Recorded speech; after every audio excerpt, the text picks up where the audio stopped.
సూర్యగ్రహణం వస్తోంది, మరి షడ్గ్రహ కూటమి కూడా ఉంది, కాబట్టి ఇది ప్రళయానికి సంకేతమా అనేది ఒక క్వశ్చన్. చాలామంది అంటారు ఇంతకుముందు అన్నట్టుగానే ఏదో యుగాంతానికి ఇది ఒక సంకేతం లాంటిదని సోషల్ మీడియాలో ప్రచారాలు కూడా చేస్తూ ఉంటారు. అసలు విశ్వావసు అంటే ఒక గంధర్వుడు అని చెప్పేసి చెప్తూ ఉన్నారు. మరి ఆయన ప్రభావం ఏ రాశులపై ఎలా ఉంటుంది, వివాహము, దాంపత్యం, సంపద, విద్యార్థులు, నిరుద్యోగులు, వ్యాపారులు, వీళ్లపై ఎలాంటి ఇంపాక్ట్ ఉంటుంది, విశ్వావసులో ఖచ్చితంగా యోగం ధ్యానం చేయాలని చెప్పారు అని చెప్తున్నారు. సో అది ఎందుకు, వీటికి సంబంధించి కూడా చర్చ చేద్దాం.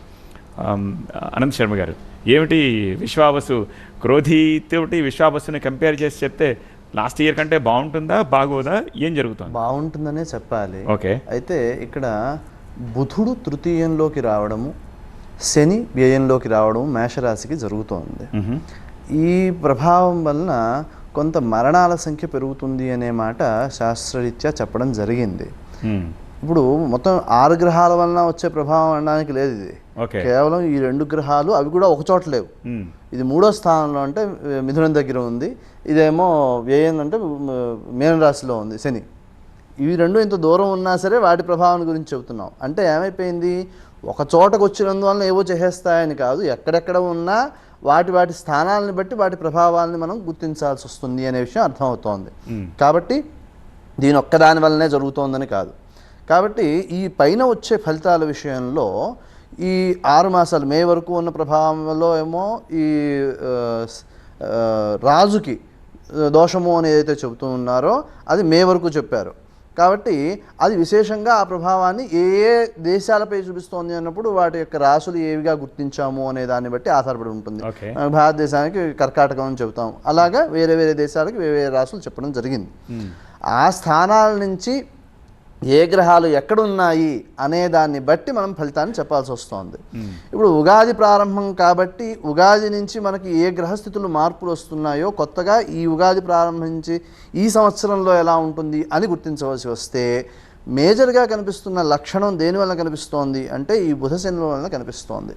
బుధుడు తృతీయంలో ఉండడము, శని వ్యయంలో ఉండడము అనేది మేజర్గా కనిపిస్తున్న ప్రభావం. సో ఇది అది కాక అందరి మీద ఈక్వల్గా ఉంటుంది, ఇంపాక్ట్ అందరి మీద ఈక్వల్గా ఉంటుంది. ఇప్పుడు ఒక బస్సులో 10 మంది ప్రయాణం చేస్తున్నారండి, ఒకటి జాతకం బాగాలేదు. ఎవరి జాతకం బాగాలేదు ఆ ఒకడు ఎవరు అంటే డ్రైవర్ అనుకోండి, వాడి బుద్ధి సరిగ్గా పని చేయకపోతే అందరూ పోతారు. కాబట్టి ఎవరి జాతకం బాగాలేదు వాళ్ళతో ఎవరు అనుసంధానం కలిగి ఉన్నారు అనే దాన్ని బట్టి ప్రభావం కనిపిస్తూ ఉంటుంది.